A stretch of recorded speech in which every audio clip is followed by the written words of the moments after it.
Drum roll. Sound the gong. What happened? We're back. Two like that? hot starts in a row. That's That's how we do it. I should do like a YouTube vlogger intro one day. Demonstrate. Demo, though. Demo. Demo? Because you said one day, so you got to tease it.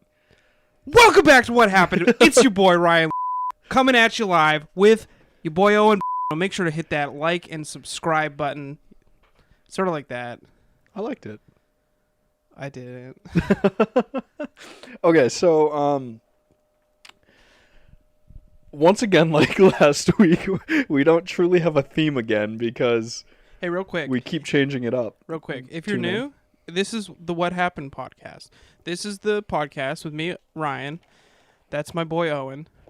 And we take a look at some weird events throughout history and we ask what happened.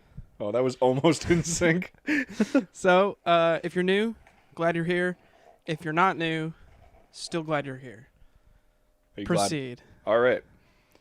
Like I was saying, last week we meant to have a theme, and then we changed up our stories without telling each other. We had a theme last week. We didn't. It was movies. Yeah, mine tied in for like 20 seconds. Hey, that's enough. It did tie in. Now I thought we were doing failed assassination attempts, so I found one. It's not good.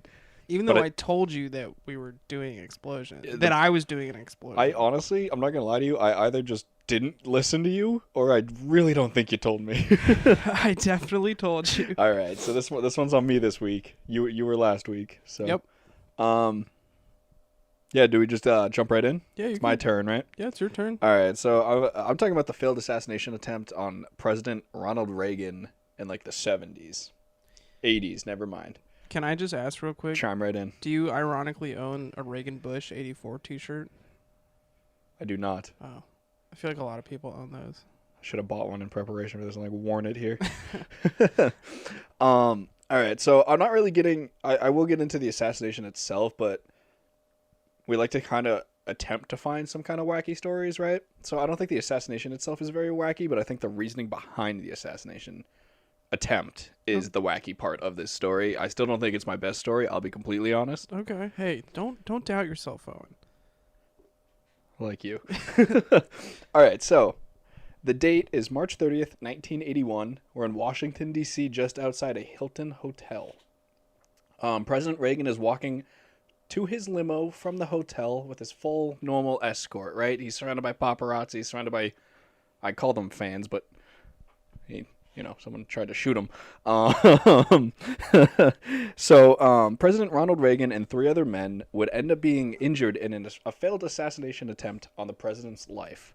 Okay. Like I said, I'll get more into the assassination itself, but I think right now we should talk about the man. The would-be assassin? Behind the gun. Exactly. Mr. John Hinckley Jr. Okay. So John Hinckley was born May 29th, 1955 in Ardmore, Oklahoma. I'm taking it back to Oklahoma again. You really like Oklahoma. Look, I'm going to say this. I apologize if anyone either enjoys or lives in Oklahoma. I don't like Oklahoma. It's a real trash state, I'll be honest. There's really a whole lot going on. It has the highest incarceration percentage in all of the U.S. It's funny that the U.S. forced a bunch of Native Americans to live there and then proceeded to force them to leave there. Yeah, and still took... Yeah. And now it's just populated by, like, the trashiest white people. Oh my God, the entire statewide, yeah. Yeah, didn't something just pop up? We're getting off track here, but didn't something pop up, like, a couple months ago showing that, like, Oklahoma is still technically supposed to be, like, a safe haven for Native Americans? I think so. I don't really know. I don't really think anything's, like, come about. Yeah, no, we're not just... I'll wait. Sorry. Yeah, I don't think we're about to just kick out a bunch of people. We've never done that before in our past, so we're not just going to kick out people, you know? Especially if they're white. Yeah. Oklahoma, Doesn't Oklahoma have, like, the highest incarceration rate in the U.S.? Yeah, I literally said that about 2 minutes ago, not even. Did you? Yeah, oh yeah. Yeah, we'll play it back. You'll hear it. Boy, my mind is going in my old age. Yes, they do. And they also have, because it's, like, the highest in the U.S., and the U.S. has one of the highest, like, the state itself has a higher incarceration rate than most countries. Jeez. So they're doing great. So, born there in 1955, right? He grew up in a wealthy family. That when he was 4, then they moved to Dallas, Texas. So the story doesn't really take place in Oklahoma. We just trashed Oklahoma for no reason. Okay. We're from the Northeast. We're cooler. So his father was John Sr. He was a chairman at Vanderbilt Energy Corporation. So he came from a very prestigious, wealthy family. They moved came from money. I He feel like a came from lot money. of people that hate presidents come from money. Yeah. Like I have a friend who's a communist now, but her parents are really rich. So yeah, you come from money and you end up not wanting money. I don't know, man. All right. So his mother is Joanne Hinckley. It's not important, just giving you the backstory of his family. So he dropped out of Texas Tech in the mid 1970s. So he attended there from like 1974 to 1980. Ended up dropping out officially in 1980. But in like 1974, he moved to LA while also supposed to be enrolled in Texas Tech because he wanted to be a songwriter. Oh, that He's one of that dream probably He's didn't one of pan those. out. It didn't work out. So he had a short stint, and he moved back home to which was now Evergreen, Colorado, where his family moved yet again because of the oil company corporation thing. Gotcha. So, like most rich, like middle-aged men do, when you're living with your parents, what do? You buy a shit ton of guns, take a ton of antidepressants, and just start shooting stuff in your backyard. I was gonna say stay in my room and play video games, but I mean, this is the 70s. I think they only had like ping pong or whatever yeah, that they game had like was. an Atari. Yeah. So he just bought a bunch of weapons and was just like in the backyard constantly in Colorado, just shooting shit. Okay. Naturally, his parents were a little worried. Yeah. So, what is so? This is like, and this is in 1974, and I said he was born in 55. So if anyone else wants to do that math for me, be my guest. I'm not pulling up. But my he's in his phone. 20s, I think. Okay. Either way, he's 19 or 20, living with his rich parents, just being a bum. He was diagnosed at the time with major depressive disorder as well as they just had anger management, and he was placed on antidepressants. Gotcha. So now, have you seen the movie Taxi Driver? I have actually. All right, I starring love Robert that De Niro, movie, yeah. 1976, Taxi Driver, fantastic movie, right? Is that based on this guy? No. This guy got the idea because of Robert De Niro. Oh. So the movie okay. came out in 76. The assassination attempt was 5 years later in 81. Gotcha. So he watched this movie and was like, okay. So for those who don't know, the movie is essentially about a man who just plots a presidential assassination. There's a lot more to it, but... He attempts to assassinate a presidential candidate.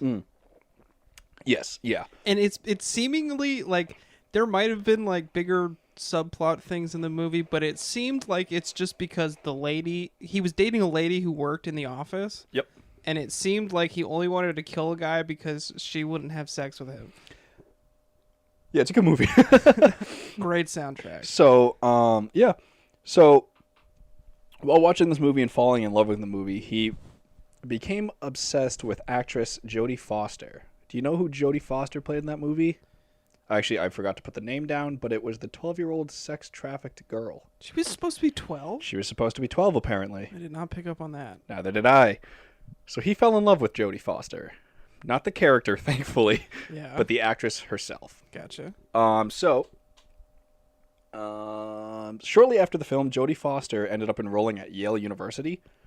Good school. Very good school. So what happened is Hinckley, after hearing the news that Jodie Foster was at Yale, then moved to New Haven, Connecticut, and began to stalk Miss Foster. If there's one place that's worse than Oklahoma, it's New Haven, probably Connecticut. New Haven, Connecticut. Yeah, we drove through it, and yeah, I hate New Haven so much. it's not good. So what he would do is he found where she was living. I don't know if it was her dorm or if she was off campus. I didn't get the details on I forget that. if they have dorms there. I've been to Yale. Don't cross the park. Yeah, there's a park right across from Yale. I went on a school trip. Sorry, a lot of tangents in this. It's episode. all right. It's one of those. I went we do on it a lot. school trip to Yale, and we stayed at a hotel that was across the street from a park, and Yale was across the park from the hotel, and so we had to walk from the hotel to the campus, and all our teachers were like, "Don't go through the park at night. Every time someone goes through the park at night, someone gets mugged." And like every year there's one kid that's like, oh, I'm in a really big hurry. No one actually gets mugged in this park. There was a kid that got mugged. Yikes. Yeah. What was this, like junior year of high school? Senior year. Oh, And okay. it was really weird because it was for like model congress. Yep. So we would have to like wear like nice clothes because we're going to model congress, and it's weird to walk to be like a 17-year-old kid and walk through like a really terrible neighborhood to get to Yale. Yeah, different experience. Yeah. Yeah, that's for sure. So either way, wherever she was living at the time, he found out where she was living, so he would slip like love songs and like notes underneath her door. And he also somehow found out, I mean, there's phone books, found out her home phone and would just call and leave like creepy love messages all the time. Yeah, I don't like that. So it's a weird guy, weird start to this story. So failing to develop any meaningful contact with the actress, Hinckley fantasized about conducting an aircraft hijacking or committing suicide in front of her to get her attention. Now, that's definitely some way to get someone's attention. Neither seem like great ideas, I'll be honest. Yeah, those are definitely short-term solutions because you're dead. You're dead. Yeah. There's not much you can do to woo her after that. So he eventually settled on a scheme that he wanted to impress her by assassinating the president. But the president at the time was not Reagan. It was Ford. Okay. So he was, or excuse me, Jimmy Carter. I don't know why I said Ford. The 70. I don't know. Jimmy Carter's a funny guy. Is he? Yeah, he like all his campaign stuff was just like him on a farm, and he was like, "I'm Jimmy Carter. I like chickens." Okay. Dude, no wonder why he was voted in. So Hinckley ended up trailing President Jimmy Carter from state to state and ended up being arrested in Nashville, Tennessee, because he was illegally carrying firearms. Yeah, I don't think you're allowed to cross state lines with those. You're not, and he just followed him everywhere, so he didn't abide by the rules. We'll learn later this man didn't abide by many rules. Yeah. So after the charge, when he was released, he ended up returning home. And he did get psychiatric treatment for depression, but his mental health did not improve, per his family and the psychiatrist and stuff he was saying. Gotcha. So he began to target the newly elected president, Ronald Reagan, in 1981. For this purpose, he collected material on the assassination of John F. Kennedy. Oh, so he's learning from the best. He's trying to learn from previous assassinations Gotcha. on how he can assassinate a sitting president. He clearly didn't do his homework too well. Yeah, have you ever seen like the video of when it happened? We'll talk more about it later, but it's I don't it's remember. pretty wild. He's just clearly he just inept. like walked up to him in the street. Yeah, he was like 2 feet away from him, fired 5 shots and missed. Nice. We'll get into it later. So Hinckley ended up writing like a love letter essentially to Foster right before he ended up attempting the assassination. And now, this is what the love letter says. Or love letter. I don't know if it's a love letter. I'll read it. You'll determine. Gotcha. So, ready? Over the past 7 months, I've left you dozens of poems, letters, and love messages in the faint hope that you could develop an interest in me. Although we talked on the phone a couple of times, I never had the nerve to simply approach you and introduce myself. The reason I'm going ahead with this attempt now is because I cannot wait any longer to impress you. And then he signed it John Hinckley Jr. Interesting. So, back to the assassination attempt. Sorry, you're staring. We're good. I was all looking right. at the levels, but you're good. So, going back to the assassination attempt. So, it's March 30th, 1981, and it's 2:27 p.m. Hinckley shot a .22 caliber ROM RG-14 revolver. So he just had a revolver. Gotcha. 6 times at Reagan as he left the Hilton Hotel in Washington, D.C. So, as several hundred people applauded Reagan, the president unexpectedly passed right in front of Hinckley. Reporters standing behind a rope barricade 20 feet away asked questions as Mike Potzel of the Associated Press shouted, "Mr. President," and then was interrupted by boom, boom. So Hinckley ended up firing 6 rounds in 1.7 seconds. All good 6 time, right? shots directly. Yeah, that's good timing. I mean, you just pull the trigger.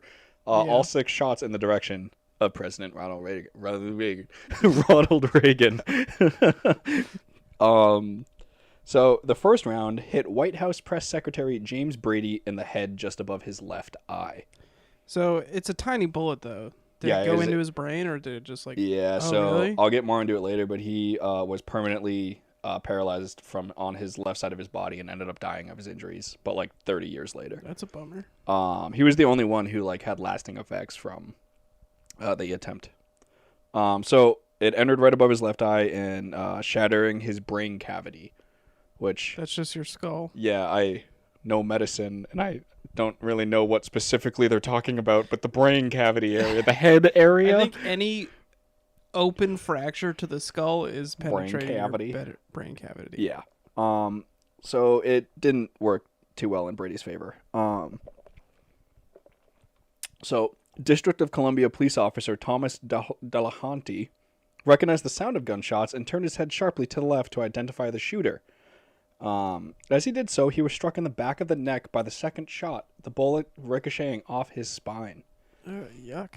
You can hear in the video, and you can see the officer fall and like hold his neck as he yells, "I've been hit," which seems Yeah, like I'd a real probably yell that Hollywood too. movie. But like, I'd probably wouldn't be audible in yelling, "I'm hit." You would just hear like a blood curdling scream. Just Mom. Mom. So. So, now that basically the two guys that were in the way of Hinckley and the president were now shot by him, so he had like a pretty clear shot of the president. But Alfred Antonucci was a Cleveland, Ohio labor. Dude, what is with me today, man? You might be having a TIA Ohio. or If I just leave me, if I am, all right. Okay. So he was a Cleveland, Ohio labor official who stood nearby the president and who was also nearby Hinckley when all this was happening. So what he did is he saw Hinckley fire the first two shots and ended up just punching him in the back of the head. And then That's a real hero right yeah, there. so started to like try to wrestle him to the ground. So upon hearing the shots, special agent in charge, Jerry Parr, so the man in charge of all of this, the Secret Service agent, very quickly and instinctively grabbed Reagan by the shoulders and threw him in the limo, essentially. Yeah, smart. And then hopped into the limo with him, and they just like dipped out of there. Yeah.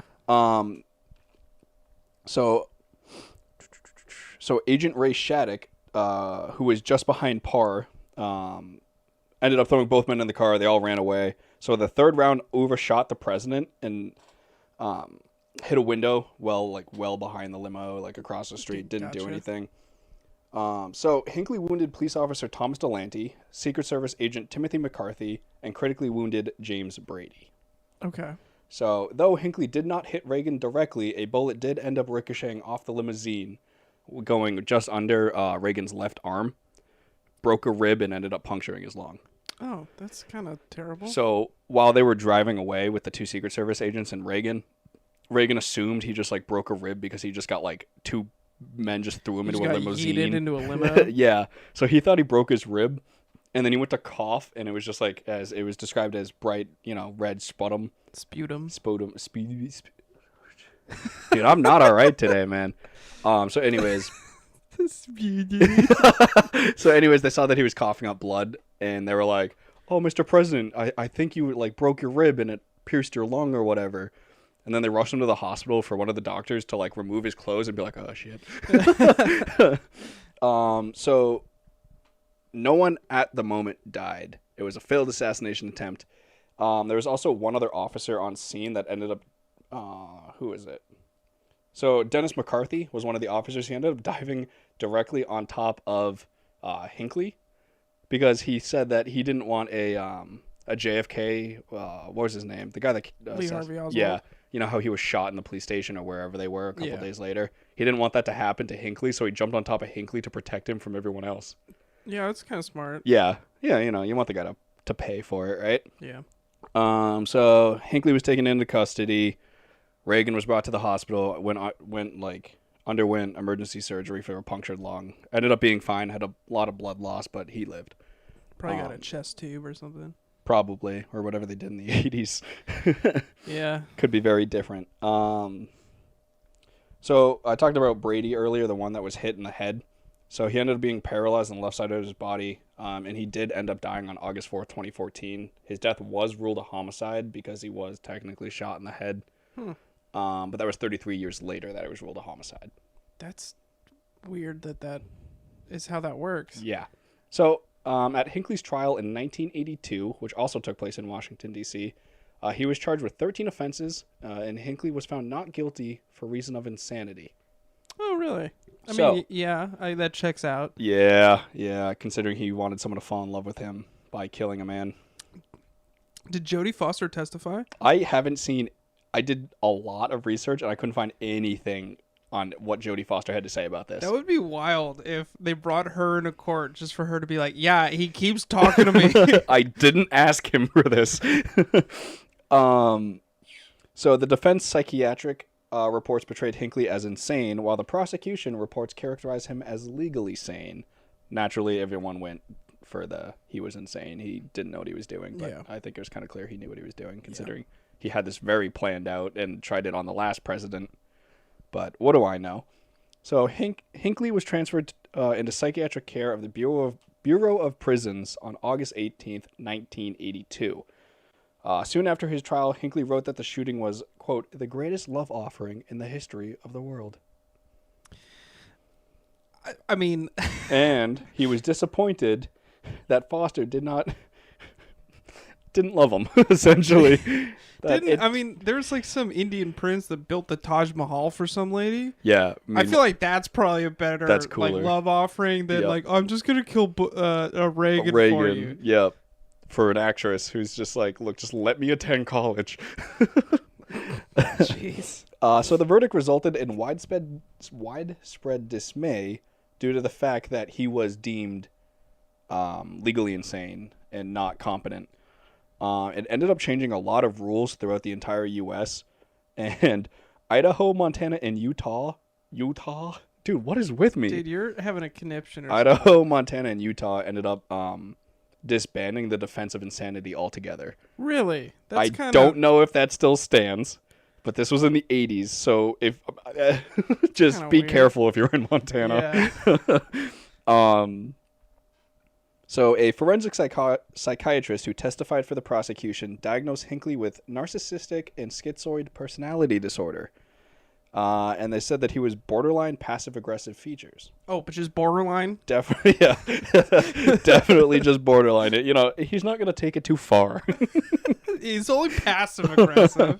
So, in 1987, so he was in jail in 81, 82. So he's been in a psych hospital, but you and I very much know psych hospitals They're pretty much jail. They're pretty much jail. Yeah. So he applied for a court order allowing him periodic home visits. As part of his consideration for the request, the judge ordered Hinckley's hospital room searched, being like, yeah, you know, if you want a little bit of freedom, let's like make sure you've been good, right? Yeah. So hospital officials found photographs and letters in Hinckley's room that showed a continued obsession with Foster. Really? Whoops. Who would have thunk? As well as evidence that Hinckley had exchanged letters with serial killer Ted Bundy and sought counsel from Charles Manson. This is a real. These guys are thick as thieves. Yeah. I didn't know that they like. Right? They like talked, you know. And Charles Manson inspired Lynette Fromm in many other killings, but he inspired Lynette to attempt to kill Gerald Ford. That's where I got Ford. Oh, gotcha. Well, he Manson also did a lot of other stuff. Yeah. That was just one thing, though. Yeah. So the court naturally denied Hinckley's request for these privileges. Yeah. Fast forward to 1999. Hinckley was permitted to leave the hospital for supervised visits with his parents. In April 2000, the hospital recommended allowing unsupervised releases, but a month later, they removed the request. Hinckley was allowed supervised visits with his parents again during 2004 and 2005. Court hearings held in September 2005 on whether he could have expanded privileges to leave the hospital were also denied. So he's slowly getting more privileges, and he's allowed to leave the hospital to visit his parents. In like the But mid-2000s. he has to be supervised. But he has to be supervised. That's probably smart. You don't want him going home and then having his parents be like, you know, all the guns are in the backyard just like you like them. Just wait. Oh, really? Ugh. Yeah, it doesn't end well.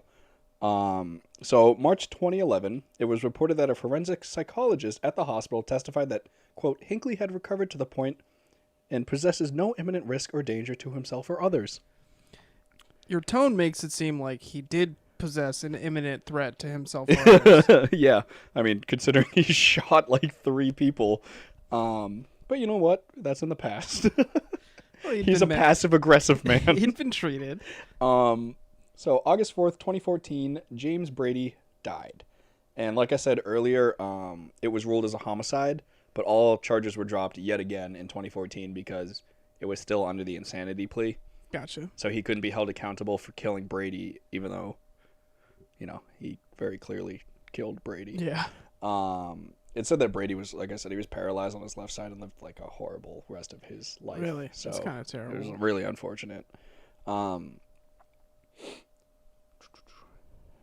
So on July 27th, 2016, a federal judge ruled that Hinckley would be allowed to be released from St. Elizabeth's Hospital on August 5th of that year. Wait, which hospital? So it was, I don't know where this was, but St. Elizabeth's, not the one. Okay. It's a psych hospital. Okay. I assume that was the same psych hospital he was initially put in. It's under the Bureau of Prisons. So it's like the Shattuck. It's not the one we know. Yeah, it's like the Shattuck. It's Okay. like one of those crappy. Because the one we know does have psych there. Yeah, but I don't think it had that kind of psych there. Yeah. It's on the same floor as maternity, too. That's it. Yeah. Yeah. That's what you want. Smart. Yeah. Opposite sides, though. The long hallway between us. Yeah. It's very safe. That little ramp in that hallway, too. It'll slow him down. This is the portion of the podcast where Owen and I talk about local things that we know that no one else gets. Yep. And job-related things that no one else gets. Yep. All right. So he was no longer considered a threat to himself or others, hence why he was released. So Hinckley was released from institutional psych care on September 10th, 2016, indefinitely now. Do you know if he still had like a thing for Jodie Foster at this point? So I couldn't find anything about it, but I'll tell you in a second. So I'll tell you what he's prohibited to do now that he's out and what he's required to do now that he's out. So he's required to live full-time with his mother in Williamsburg, Virginia. Anyone in Virginia, you know where Hinckley is. I've been to Colonial Williamsburg. Underwhelming. I can imagine. Is it like Plymouth Rock? Yeah, there's a boat there though. Ooh. You can get on a boat. Why there's not like a replica Mayflower at the... I think it is. Is there? No, at Williamsburg? No, I'm talking about in Plymouth Rock. I don't know. There's just a tiny ass rock. You ever been to that plantation though, Plymouth Plantation? I've never been. I have. Yeah. I've been to the Rock too. The Rock is so boring. It's also in like a pit. Yeah, I don't like understand. I pit. don't understand. I And feel like it's not at all the rock anyone was talking about. Yeah, because when I heard about it as a kid, I was like, "That's gonna be a big rock." You would think it'd be massive to see it from sea. it's like 4 foot by 4 foot, Yeah, and it's like yeah, it's and someone's like, "This rock will be the rock that we build our society upon," and it's tiny. it's so dumb. Yeah. So this is what he's prohibited to do now that he's out. He's prohibited To contact Jodie Foster. also, yes. So he can't use alcohol, can't possess any firearms, smart, ammunition, or other weapons or memorabilia of Jodie Foster. Oh, wait, that was actually the Yeah. So Wow. he can't have like photos, magazine articles of Jodie Foster, nothing What like if that. he's just watching TV and Silence of the Lambs comes on? That could be an issue. So he is not allowed to have any contact with Reagan's family, Smart. Brady's family, Smart. Jodie Foster, Smart. and Jodie's family. Smart. But is he can he still talk to like Manson in the gang? Well, not anymore. True. I don't know. Can't talk to Ted Bundy either. Yeah. So he's also not allowed to watch or listen to any violent movies, televisions, podcasts, radios, compact discs, So anything. Silence of the Lambs is out. Yeah. So he's not allowed to assess printed or online pornography. Smart. He's not allowed to have access to, like I just said, violent movies, violent books, magazines, anything with violence in it. He's not allowed to speak to the press. He's not allowed to visit the homes, past homes, or graves of current presidents. Yeah. Kind of weird, but I mean, I get it. Yeah. I get it. A man tried to kill a president. So he's not allowed to visit certain past, present, or past or present government officials. It didn't say who. Just, I'm sure some government officials that weren't very pleased with what happened. He's not allowed to erase his computer's web browser history, and it's required that his PO checks it. Really? Yeah, well, because he's not allowed to watch like pornography, and Yeah. he can probably get like Netflix on it, so like to see what he's been watching and stuff. He is required to work at least 3 days a week, and he's supposed to immediately leave if he finds himself approaching a prohibited area. Could you imagine if you work at like a Barnes and Noble, and you're just like, is that the guy who shot? What? He works here? But you find him standing in the violent book section. Yeah. You're just like, Hinckley. So he's not allowed to drive more than 30 or 50 miles. So 30 miles from his mom's house unattended, or 50 miles from his mom's house attended. Gotcha. So 48 kilometers or 80 kilometers. Why do you convert it? Boom, man. So as of September 2019, Hinckley's attorney said that he plans to ask for full unconditional release by the end of the year if the court determines he can. That was 2019. I couldn't find anything on what actually happened. Okay. I don't know if it got delayed with COVID and everything. It's like crazy the court hearing. that he did this in the 80s, and like this thing is still going on. It's still going on. So as of now, he's fully released, living with his poor mother, who has to be like 90-something, dealing with her son's BS still. Yeah, what happens if she dies? Does he have to like go live in a group home or something? He's probably gonna have to like go back to like a hospital or something. Really? I that's my assumption. I don't know. But like, can you imagine his poor mother waking up like, John, are you watching porn? I mean, the whole thing's very sad because he's quite obviously insane. Yeah, he fell in love at Jodie Foster when she played a 12-year-old sex slave. I mean, so did Robert De Niro. So also, yes, but movie compared to reality. yeah. And then thought he could stalk her and win her over. And then when that didn't work, he wanted to assassinate a president I like to how, win over an actress. I also like how he was like, Jody, I'm going to hijack a plane for you. Actually, killing the president seems easier. I also like that. I mean, it's not a good subject, but that one of his plans was to just like off himself in front of her to get her attention. He's not wrong. Yeah, she'd probably think about him a lot for the rest of her life. A lot. So he was very clearly not, fully there, but because of his doing and because of his insanity plea and bargain and everything, a lot has changed within the U.S. of who can plead insanity. And it's only like 2% of cases nationwide actually receive the insanity plea. So it's a very slim number, and I think it has a lot to do with this assassination attempt. That's pretty interesting. But I also think this guy was very clearly not fully with it, and I think just because he tried to assassinate a president, everyone wanted him held accountable, which I get. Yeah. That's fair. Yeah. But shout out to, what did I say, Idaho, Montana, and Utah for just not at all caring about anyone with any sort of mental incapabilities. That's not the correct word. It works. It works. I don't think it works. All right, Ryan, shut up. But yeah, so that's the story of the failed assassination attempt on Ronald Reagan and the wonderful story of Mr. John Hinckley Jr. Resident of Williamsburg, Virginia. I just want to point that out again. Well, don't dox the poor man. I just want to say, if you thought that story was cool, please don't kill the president. Yeah, yep. This is not on me. So, Owen, we're going to play a game, Owen, okay? Is this like a Saw kind of game? Do you want to play a game? No, so I have 3 stories. Okay. I couldn't figure out a good order to put the stories So in. much for having them for 3 weeks. 3 weeks worth of content. So they're all very short. Oh. So you're going to pick the order for me. Yes, ma'am. So you pick 1, 2, or 3. Now? Yeah, right now. It's 3 numbers. I feel like I would normally have to go with 2. I'm going to overthink. Just go with 3 first. You're going to go with 3. Go with 3 first. Okay. Do I get to pick the second one? Yeah, you got to pick all of them. 1. Well, we'll get there. 3, 1, 2. Boom. 3, 1, 2. 3, 1, 2. Okay. It's like me trying to count in 5th grade. Okay, so this story takes place on November 9th, 1970. All right. In Florence, Oregon. Oh, beautiful place. Actually, the Oregon coastline. Rugged. Exquisite. Rugged. Beautiful country. We spread my grandparents' ashes in the Oregon coast. Really? Yeah. See, I've never been to I've been to Arizona, but I've never been to the West Coast, and you just go everywhere. You flaunt it. Well, I've never been to Arizona, so. I mean, that's not really a flaunt, I guess, to be honest.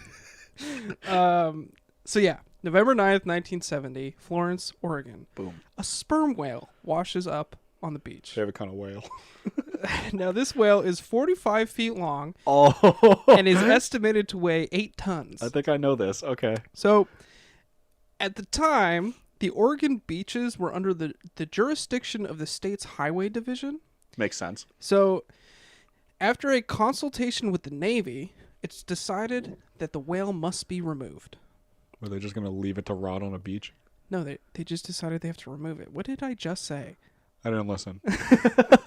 So, Owen, what's the best way to get rid of a dead whale? I would say pick it up with a forklift. You would be wrong.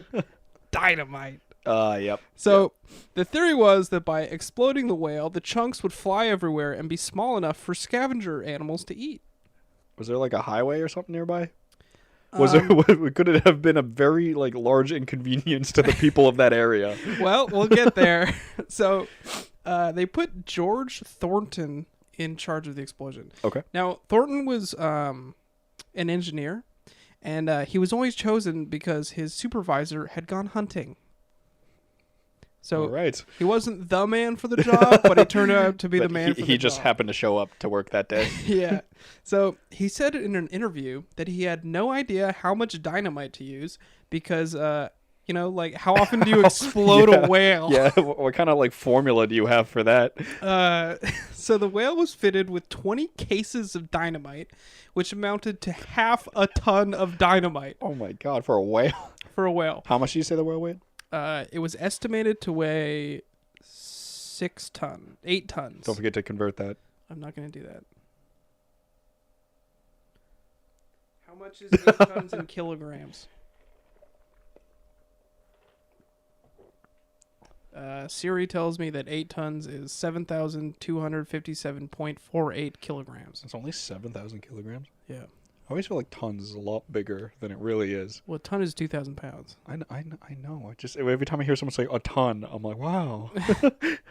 So, they put 20 cases of dynamite in the whale. Okay. Half a ton of dynamite. Boom. So a local veteran with explosives training, who was just sort of standing there, just watching the whale, said in an interview that the amount of dynamite that they chose was way too much dynamite, and that 20 sticks would have been enough. Okay. Naturally, no one listened. Go home. They didn't care about this guy, so they didn't listen to him. And I should say this: this entire thing was televised. I mean, dude, what kind of news anchor are you if you don't take up the opportunity of a lifetime to watch a whale explode? We'll get to the news anchor. So this whole thing was televised, and it was kind of a big deal. Was it national television? Please tell me it was national. I think it was local television. Ugh. It was kind of a big deal with the locals, and Paul Linman from KATU TV covered the whole story, and he had this great joke where he said, "This landlubber newsman became a land blubber newsman." What's he doing now? Good reporting right there. You know, he's definitely at CNN or Fox or something right now. I highly doubt it. So on November 12th at 3:45 p.m., the whale is detonated. Sorry, it's just a weird line. Much to everyone's surprise, the whale didn't turn into tiny chunks. In fact, it turned into quite large chunks. Yeah, that makes sense, yeah. That flew into the crowd that was watching and all over the town. Can you imagine getting maimed from a piece of blubber? Now, I don't know how close the town was to the whale explosion. Okay. But it is reported that whale chunks landed on buildings in the town, damaging windows, signs, and cars. Now, you said this was the highway department, right? Yes. So, Oregon State's going to have to pay a pretty penny to that town. Yeah, I don't know. They might just be nah, it was required. No, it wasn't me. So remember that veteran who said they were using too much dynamite? Well, he had just bought a car at a local dealership during their Great Whale of a Deal promotion. Oh my God, are you serious? And his car was flattened by a chunk of whale blubber. Oh, that's a large chunk. Jeez. So, remember how the plan was for the scavenger animals to eat all the whales? Can't eat human-sized chunks. Reporter Paul Linman noted that all the birds left, possibly because they were scared by the noise. Paul's a genius. So, still overall, the operation was seen as a success.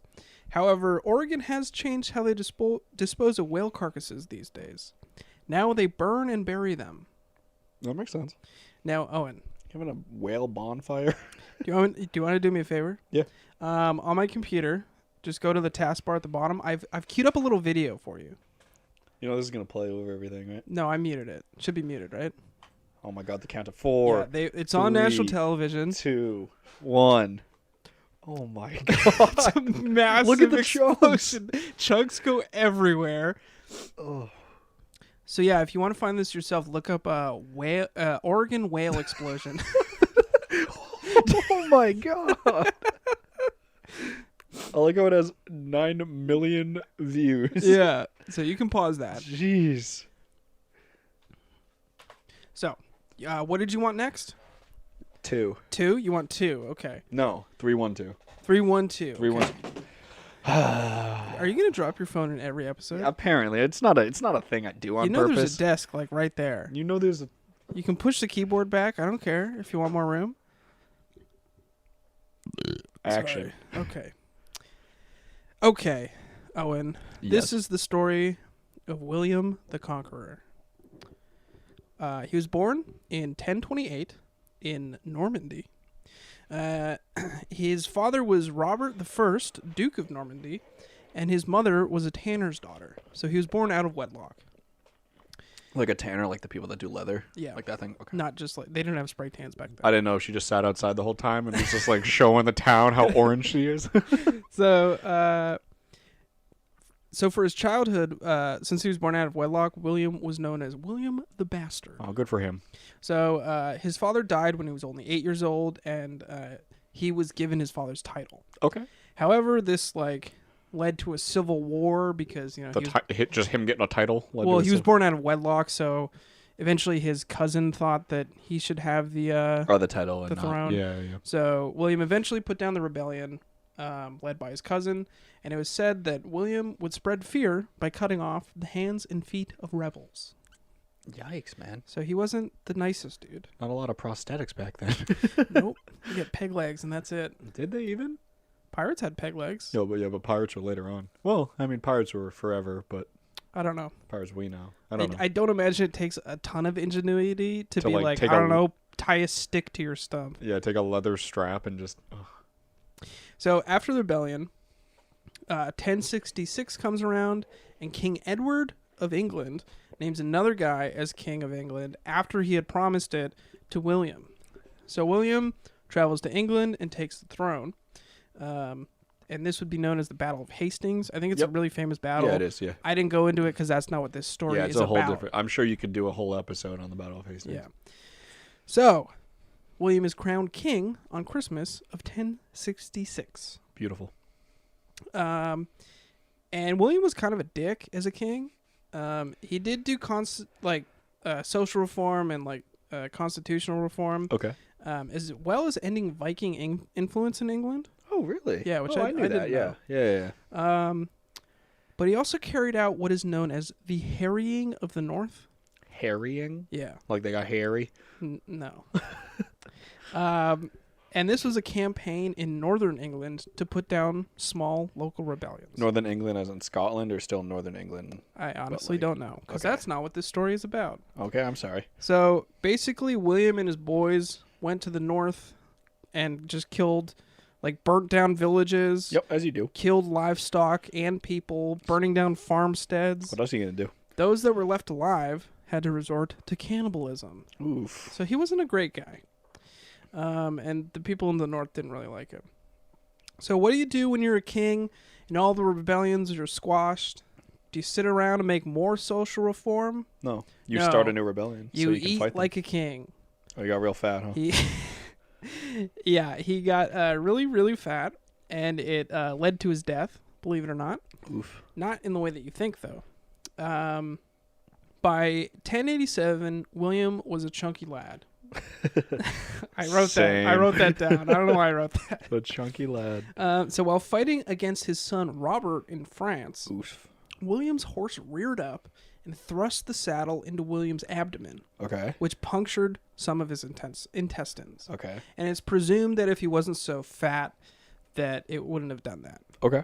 So that's why they think being fat killed him. What a way to go. So William traveled to the city of Rouen, Rouen, Rouen. I have no idea.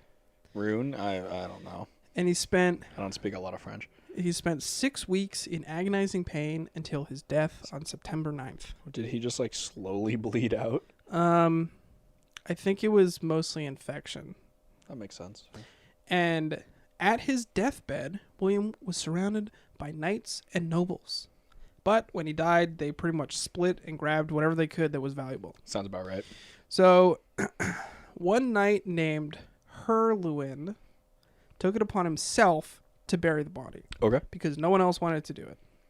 So, Herluin paid for the body to get embalmed and hired a hearse to take the late king to the city of Seine. Seine. Sounds right, Seine? I don't know. Yeah, huh. However, it was several days, or there were several delays once reaching the city. So it was like a 70-mile journey. It already took a couple days to get there. Because you're horseback. Because you're on horseback. Carriage. Yeah. Hearse. Same whole thing takes a while. Yep. So once they got there were still several delays. There was a large fire in the city, which, like, I think a lot of the mourners had to, like, go and put out the fire. So it's a bunch of sad people fighting a fire. Well, you know how you, like, pay people to be sad at your funeral? Oh, yeah. Like, you ever seen videos of, like, Kim Il-sung, like, his mourners? No. I don't know if they do it because they're paid or they do it because it's, North Korea. Yeah, or you in 3 generations will be jailed. But they're just people, like, in the street just going, It's, like, very obviously fake. It's very weird. Good. There was also a legal dispute with the man whose land the king would be buried on. Okay. So eventually everything got resolved and the king would be laid to rest. Mm-hmm. Where does it get weird, Owen? I'm wondering that myself. I'm glad you asked. You asked. I'm glad that someone asked. So, remember how I said William's abdomen had been pierced by a saddle? Yeah. So since the body wasn't embalmed right away, bacteria poured into the wound. Got all gunky. And due to the amount of time between his death and the funeral, William's body started to produce gas. Nice. So William was already a big guy, but Yep. when they went to bury him, William's body had swollen so much that it wouldn't fit in the hole they dug. So they tried to stuff him in. As one does. Which turned out to be a bad idea. Burial fit for a king right there. Because his swollen abdomen burst. Yep. And one account said it created an intolerable stench I can imagine. that assailed the nostrils of the bystanders and the whole crowd. Ugh. So they quickly finished the burial and, went about their days. Okay. So that is the story of the king that exploded. Nice. You wanted number 2 now, right? Well, yeah, What's the last one you have, Okay. yeah. This one's quite short, so it's 2004 Boom. in Okay. Taiwan. All right. A sperm whale Oh. has beached itself near the city of Tainan. I think it's Tainan. The whale is 56 feet long Jesus. and approximately 60 tons. Are sperm whales the largest animal? Blue whale, dude. Blue whale. I knew it was a whale. I don't know. Don't you follow Paul Nicklin on Instagram? I don't know who that is. He's a famous Nat Geo photographer. Oh, good for him. Although I have my gripes with Nat Geo, We both do, actually. Yeah. They've do dicked like both Paul of us. Nicklin. Yeah. So, 56-foot long whale, weighs 60 tons, and it's in pretty good condition. Okay. So, researchers from the National Cheng Kung University decide that the whale is in good enough... What are you laughing at? I didn't laugh at anything. I see you smirking. I said Cheng Kung and you're giggling? No. That's a real... That's a scientific institute. Owen. Nothing is happening. So yeah, they decide that the whale is in good enough condition so that it can be used for study. Okay. So Better than dynamite testing? better than dynamite testing. So they hire a team of men to load the whale onto a flatbed truck and bring it to the research station in Tainan. Okay. It took 50 workers and more than 13 hours to get the whale on the back of the truck. Yikes. Because, it's a sperm whale. Yeah, it's a freaking whale. Yeah. Huge. Yep. So they get the whale on the truck, and it begins to drive to the research station. Ooh, the whale did. Yeah, he's got a driver's license. Shut up. So Naturally, the drive attracted a lot of attention. Can you imagine you're just like driving down the road and you're like, what the fuck? Because how often do you see a whale on the back of a truck? Never for me. Yeah. Never for me, I'll be honest.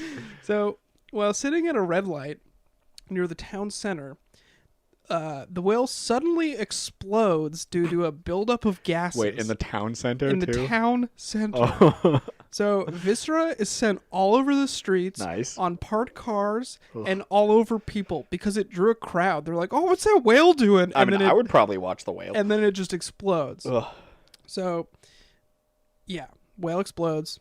They clean it up, and in 2005, Dr. Wang Qin-ping, who was initially in charge of the research, completed a bone display that now hangs in the Taijiang Cetacean Museum. From that whale? From that whale. So they had poor guys run around trying to find all the bones? Actually, I have another video queued up for you. Same. Yeah, same. Yeah, it's Different just the next tab. Another So, exploding... This isn't the same one, but this is a very similar type of explosion. I have seen this video, I'll be honest with you. Have you? Yeah, I don't know why. So it 20 pretty much million just, views. It splits like one side open. Yeah, what's this guy trying to... Jeez. What's that guy trying to do? I think he was trying to. Oh, Twin Pentacles venture out. and we're getting off track. So yeah, like in that video, it like the whale, like it pretty much just splits one side. Yeah, and then the all abdomen the guts just... shoot out. Yep. It doesn't like the bones are fine. So the Is that a bones didn't natural get thing that happens scattered. with the whales? Yeah, they build Because up they're a such bunch of large animals? they build up a bunch of gas. Same. So those are the stories of the Taiwanese whale explosion, the Oregonian whale explosion, And then the king whale and then explosion. the French king explosion. That's all we have for this week, right? That is all we have. Episode whatever at this point? I We think haven't it's been tracking. 12. 12. I also kind of think it's 12. Yeah. Yeah. Yeah, because 10 was the last one we did for last year. Yeah. Episode So, 12. If you enjoyed these stories, make sure to check us out on Instagram at whathappened_pod. We got a Twitter, official_WHPC. And what? No, sorry. I thought you were saying one more thing. You pointed at me. Yeah, because I thought you were saying something, so I pointed at you to like go, and then you stopped, and here we are. For all those that were anticipating the movie podcast, I apologize. It is coming. It was supposed to be out last week, but it's not because we had some technical difficulties. But goofed. I can promise you it will be out this week. So stick around for Bean Boys Theater, our new movie podcast. We're going to review some bad movies. I'm excited. Some nice childhood nostalgia. Just gonna ruin it. Yeah. That's it. That's it. That's it. I can't Porky speak Pig today. That's all, folks. I'm just gonna let you finish because I can't speak. Have a great week. Don't explode, please, or try to kill president. Yeah, I feel like mainly the last one. What happened? Yeah.